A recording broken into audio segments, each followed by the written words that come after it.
Hello, you guys, and welcome back to the Until Jesus Runs This Campus podcast. I'm Lauren, your host, and today we'll be continuing our series called My Testimony, where we get real people's testimonies about their stories and their walks with Christ and all of the things. So today we have Chase Cleveland, who's our youth pastor at our church, and he's also involved in a lot of things in our community. Do you want to kind of share who you are, what you do?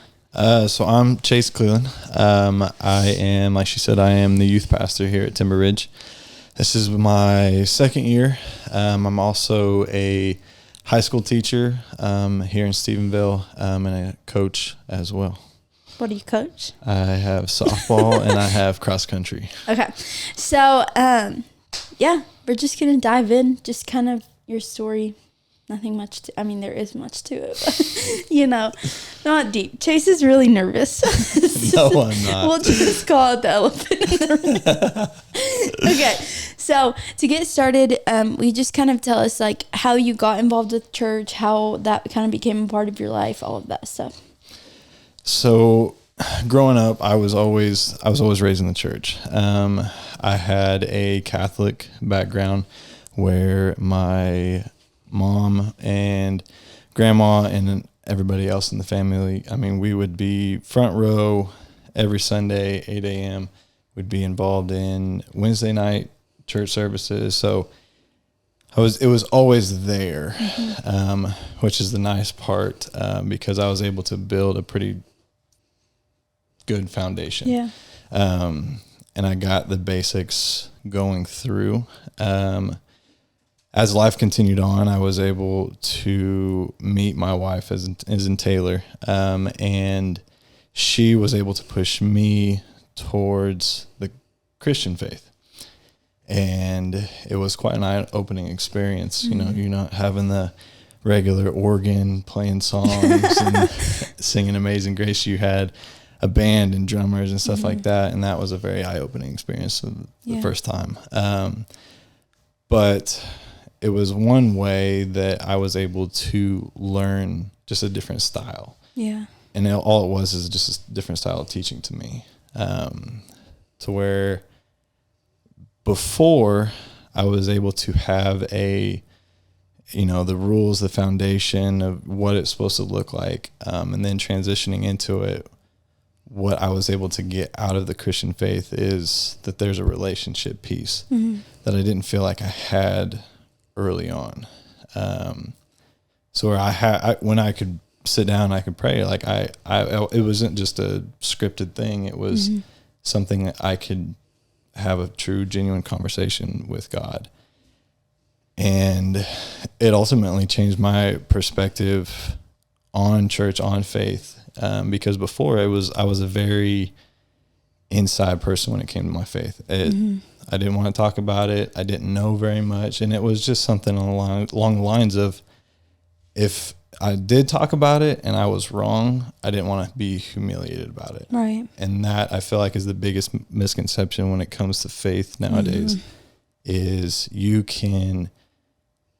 people are afraid to talk about it because they don't want to just seem like they're wrong and be pointed out. Yeah. And that's not really the case at all. Yeah, that's so good. I think I grew up in the Catholic church too. My mom's Catholic. And I think like coming into even here, my mom was Catholic. So I grew up with like catechism. I don't know if you had to do that and stuff. And then we transferred to my dad went to the Baptist church. And so I got the best of both worlds.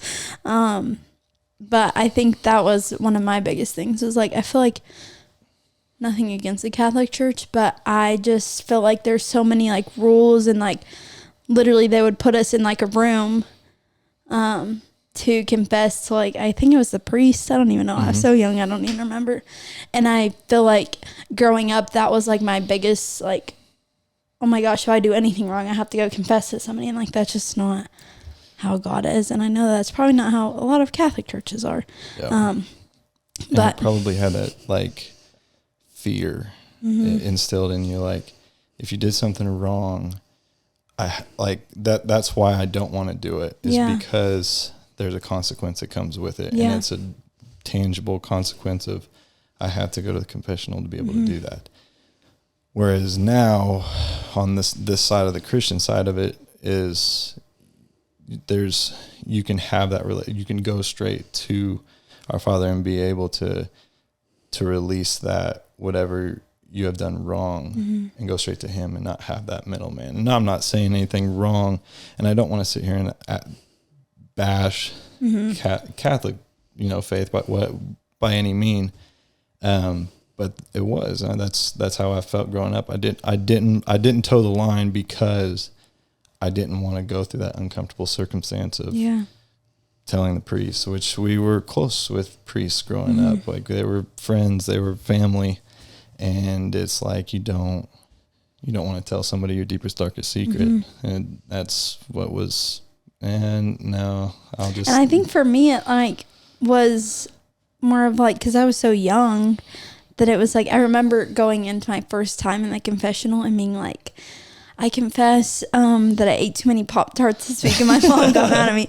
And so then it was just basically kind of forcing you to confess things that weren't even really sins per se. Just the biggest one that I always went with, or that I experienced, I stole a book from church. It turns out to be a free pamphlet. And it weighed so heavy on me that I hid it underneath my mattress, and I didn't come out to the confessional for years until I realized when I pulled it back out of my mattress that it was just the the Daily Bulletin type thing where it just had announcements, and I thought I'd done the worst thing in the world. That's funny. Yeah. Oh, that's super cool. Okay, so kind of going into more of where you met Christ, really not met Christ, but where you started having your deeper walk, understanding where your walk with faith was. Cause we talked about this last week, but I know that a lot of kids who grew up in the church, and speaking for myself too, find it hard to actually find their walk with Christ. Cause you just have your parents for so long. So where was that time in your life where you truly found your own walk? 2020 would be mine. I dabbled in the Christian faith before then, but whenever 2020 hit, me and my wife sat down and was hey, Taylor was I want to read the Bible and I don't want to do it alone. I want to do it with you. Will you do it with me? And so we get all prepared. We get the highlighters, we get the Bible pens. We're ready to dive right into this. And what we're going to do is we'll read it chronological order in a year. Not knowing that simple yes was enough to be able to open my eyes in a whole new perspective. Because when you go back into, growing up, I felt like I had the foundations of God made the earth, Noah's Ark, David and Goliath, Jesus being born, Jesus being risen. And that's really all I knew. And so going in and finding all of these other things that was so exciting to learn really opened my eyes. And so whenever I started going into it, I was man, I got so many questions. Yeah. And what's funny is you start to see the youth pastor in me come out. It's when God put the he had dinosaurs and stuff like that. Did he drown the dinosaurs in the water, or that's where my brain went. It was funny because the funniest questions like that starts rolling.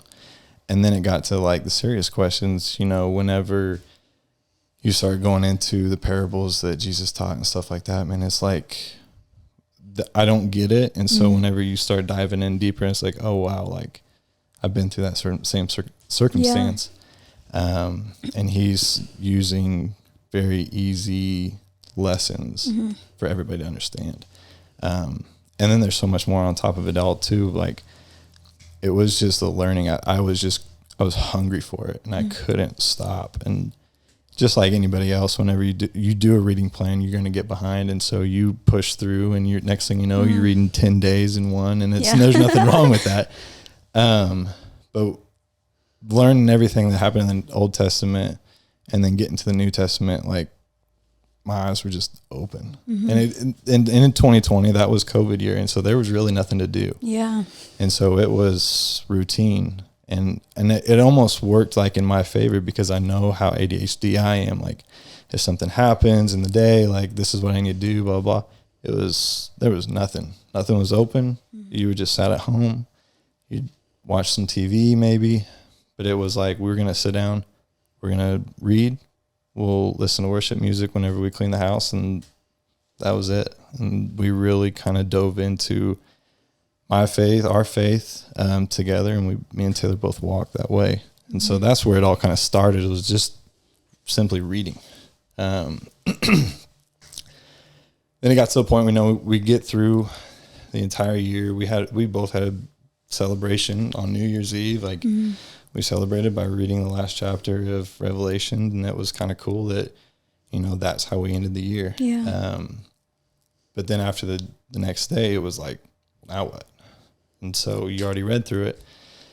And me, I'm not one that wants to continue to read the book over and over and over, just like, as in a kid's book. Now what do you do? How do you continue to push your faith? And I remember sitting in service here at Timber Ridge, and baptism came up, and I was like, well, I've already been baptized, okay, whatever. Then next month came in, baptism. I was like, well, maybe is this thing talking to me?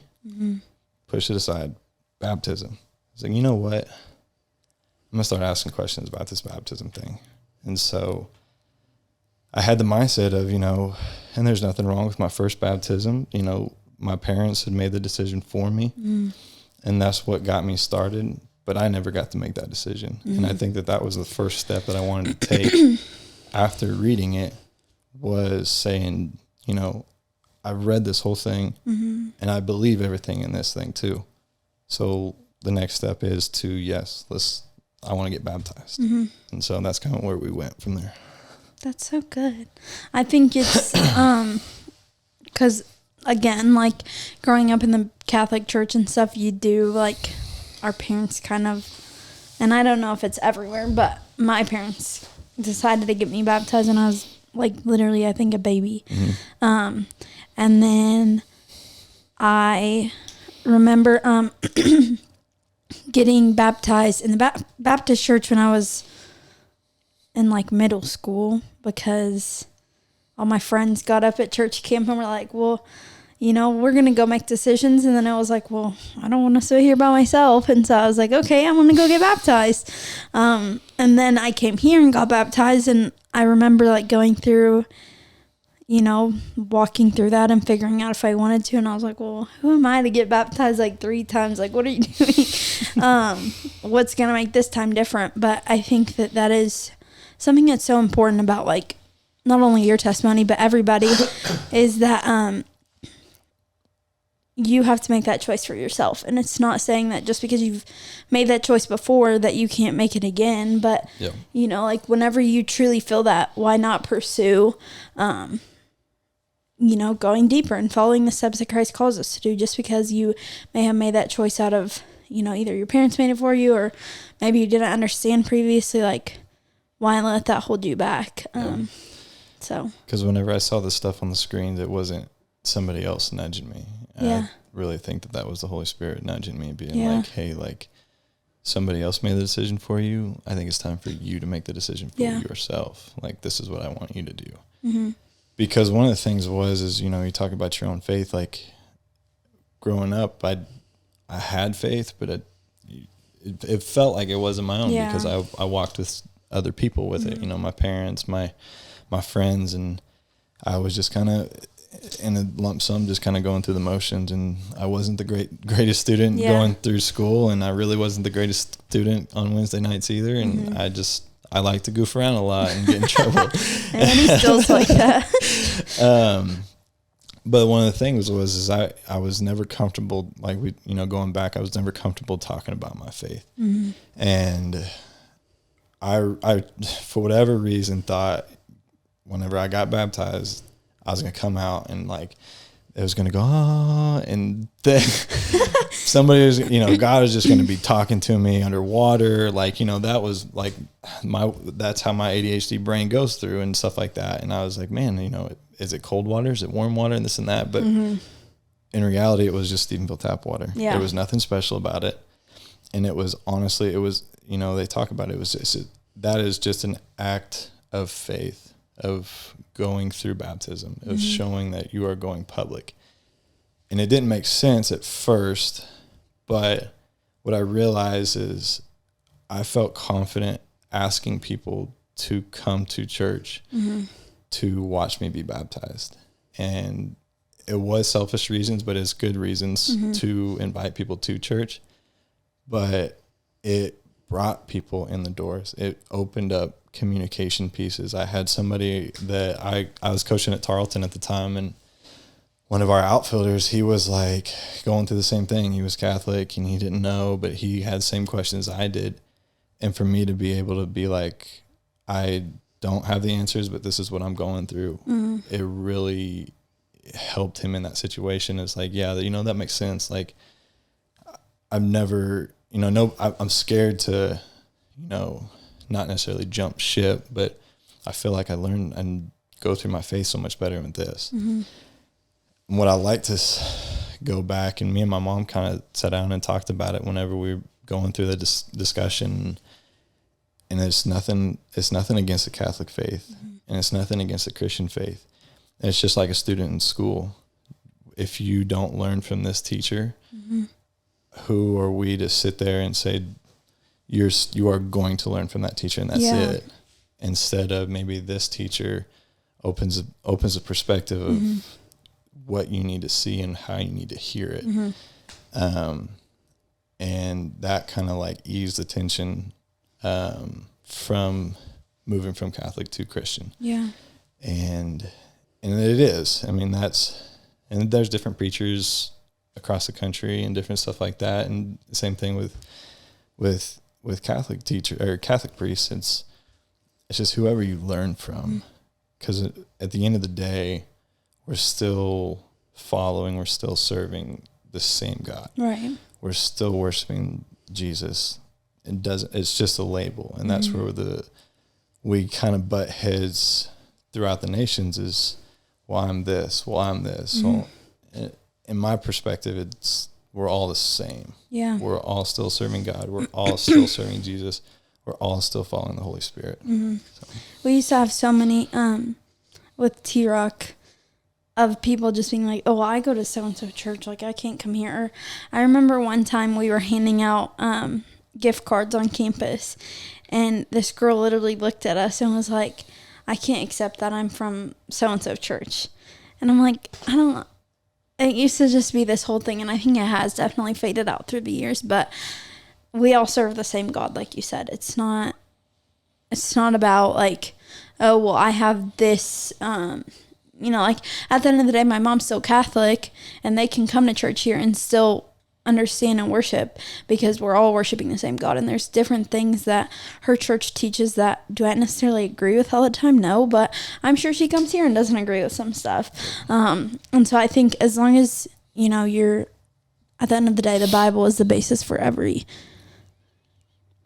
Christian religion. And so as long as you're basing it out of that and everything is coming out of there and you're understanding that humans are going to teach some things that probably aren't true per se sometimes, but that I think goes back to where you are responsible for your own kind of walk in faith with God, because you can't trust all the time like what people are teaching. So I think that's where like having a strong walk in your own faith is really important. Yeah, and just being an advocate for your own faith. Yeah, or else you'll just get lost in the crowd. If you stand firm in something that you believe in, being able to be open and speaking up about it and saying, I don't know about this, or I really like this. I really want to pursue this in the style of learning. So yeah, that's good.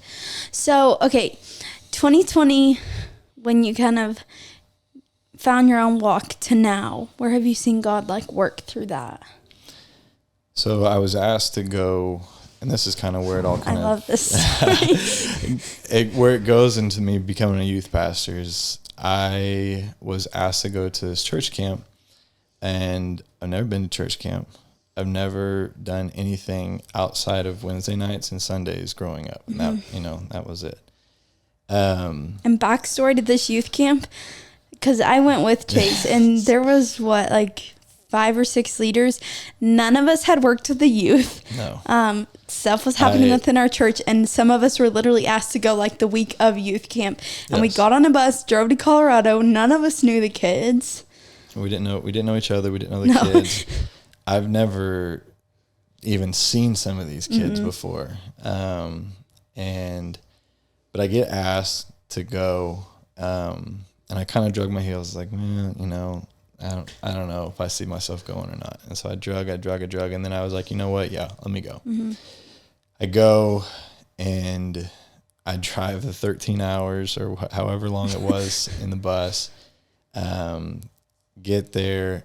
I'm running on 0 hours of sleep, and it is full camp adrenaline and taking naps on the grass just to try to stay alive, eating whatever kind of food they were dishing out. But inside that camp, it really pushed me because I do, as a teacher, I really see it because I learn better whenever I teach it. Otherwise, it might just go over my head, or I might not want to learn. Or I need to understand what I'm teaching to the kids to be able to understand, or for them to understand what I'm saying. And so the first night of worship was awesome, and we're still in that uncomfortable phase, and it's whatever. The second night, they kind of do altar calls, but towards the back, and I had one kid come back to me, and I remember I'm just sitting there shaking, and I was like, I don't know what to say. You didn't even remember the kid's name, did you? I do. But at the time you didn't. Oh no, I didn't know the kid's name. Because I remember you coming up that night and being like, I don't even know who I talked to. But his name was Caden, and he came up, and he was going through all sorts of stuff, and he wanted to just let it all out and let it go and not let that dictate him. And I'm sitting there at 28 years old, why me in that certain circumstance? It literally is just how I was talking, and just let the Holy Spirit just guide that whole conversation. And I was one that I did not enjoy praying in public or in front of other people. And I sat there, and I don't remember what I said. But I just remember him grabbing me at the end and just thanking me. And I was like, that was a surreal moment that I'll never forget. And we go through camp and everything. And at the last day, I remember somebody nudging me and was like, and he was one of the camp leaders, and he was like, you better be careful. And I was like, what do you mean be careful? He's like, you're pretty good at it. And I might have to recommend you for being a youth pastor here. And I was like, no, that's not me. But then as I'm coming home, I was like, wow, I had thoughts of not necessarily going on stage, but different messages and different sermons that kind of hit different. And I wanted to bring that to life and things that I read. I was like, man, this would be really cool to just kind of make it my own. Yeah. And I did. And I got asked to do it. And it was just by the obedience of God. I was like, you know what? Let's do it. I'll be the youth pastor. And then it has literally changed my whole perspective of my own faith. Because I'm not only leading my faith and my family's faith together, but I'm also in charge as a group, not because I can't do it alone, in charge of junior high and high school kids' faith. And my mindset was always like, what can I do? Because I remember being in those seats every Wednesday night. How can I bring that to life to them for them to make sense? and really grow their faith. And that might be through games. It might be through a serious talk. It might be one-on-one playing basketball and having conversation in the middle of it. And that's the fun side of it. But in reality, it's just a relationship with the kids to be able to, and it's all Holy Spirit driven. And I have nothing to do with any of it. Yeah. I remember sitting in Colorado at a lunch table, and all of our leaders were there, and Chase was like, I don't know, I might be interested in leading. And we were all like, yes. Like, we see it. And I think it was just a big time of like all of us trusting God, because we literally hopped on a bus. We told the parents the day that we were leaving for camp that the student pastor at that time was not coming with us, and we're like, trust these people who have never been around your kids to watch your kids for a week, 13 hours away from home. Yep. And it was cool that week to see all of us work and see like Jake share his testimony and how he literally went as a driver and ended up like leading a group once we got there. And just, I think it's so cool to see like from that time to now how God's worked in your life and how he's using you to work in the kids' lives. It's been really cool. I'm really see. Okay. Anything else you want to share about kind of your story or anything like that? The only thing that I really have is, just kind of going back on a couple points that I hit was like being an advocate for your own faith. Yeah. Like being able to find something that you believe in and go with it and let God move through that, those convictions. But the other one is just not being afraid, going out and having conversation, and inviting to church might be awkward, and it is super awkward whenever you get told no. Yeah. But that one no might might be stirring something up already by you just getting out of your comfort zone. And that's one I just, like I said, I never had. I didn't have the strength or the confidence to be able to go in and be like, hey, like, I want you to come to church, or hey, let's talk about your faith, or because it's really awkward when you go, hey, you want to talk about Jesus, your Lord and Savior? It doesn't work like that. But what it does is if you can build that relationship with somebody to be able to allow them to trust you, and they see Jesus in you, they're going to start asking questions. And that's when you're there, because they have opened the door. And that's when you're going to start to be able to pour into them and to guide them in the right direction that they need to be guided into. Yeah.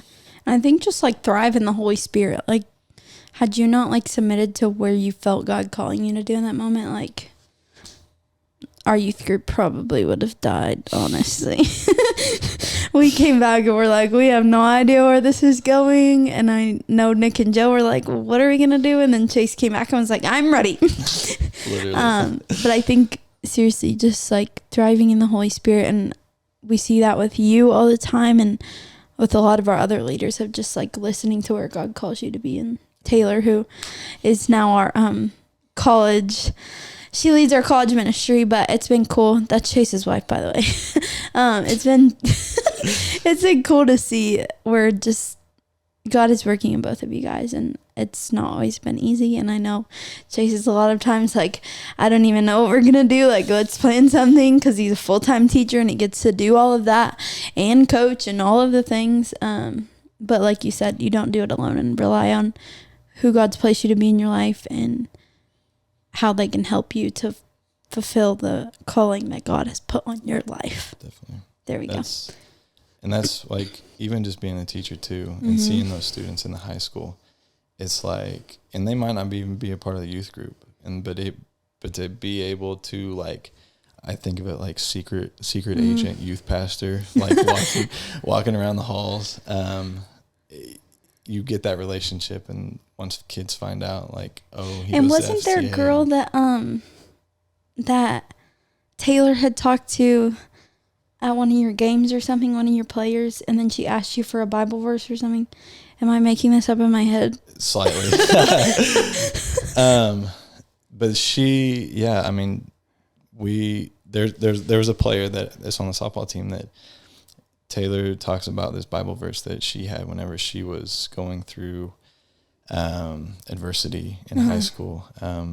And she pulled me aside and she goes, I had a conversation with your outfielder and was like, you need to share this Bible verse with her and to let her see see what she'll do with it. And I walked up and it was one of those moments where it's like, do you want to talk about Jesus? No, I'm just kidding. But I was like, I have a Bible verse for you. If you're interested, I'd like for you to like look it over and see what it means to you. And she did. But to give her the Bible verse and be like, see what this means to you. And it is 1 Timothy 1, 2 Timothy 1:7. But it's all about not letting fear overtake you, because that is not a gift of God, and being able to have that talk with her because she showed signs of timidness. She showed signs of fear. And I was like, this is just a game. Like, this isn't a gift from God, and being able to walk her through that and hopefully allow her to release some of the anxiety or the stress that comes with playing high school sports. It's that, like I was talking about, that secret agent youth pastor coming around and like, gotcha type of thing. But it's just cool for just moments like that. Yeah. And it's so little, and you never know where that is going to take it. That's so good. Okay, well, to wrap up, what is one piece of advice that you would give your younger self? I wasn't the greatest reader.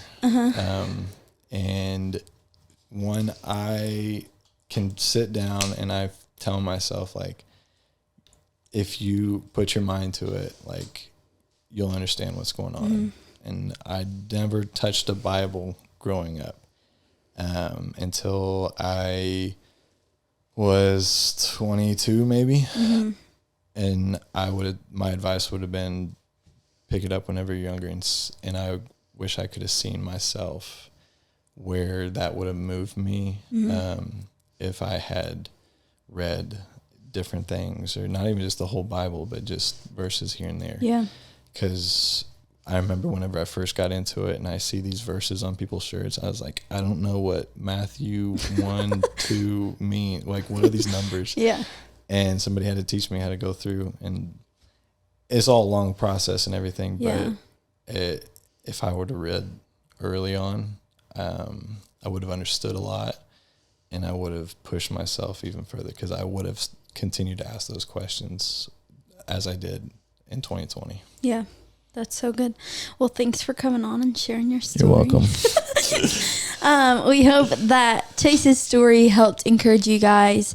And yeah, we hope that you guys have a great week. We'll see you guys next week. Peace out. Bye.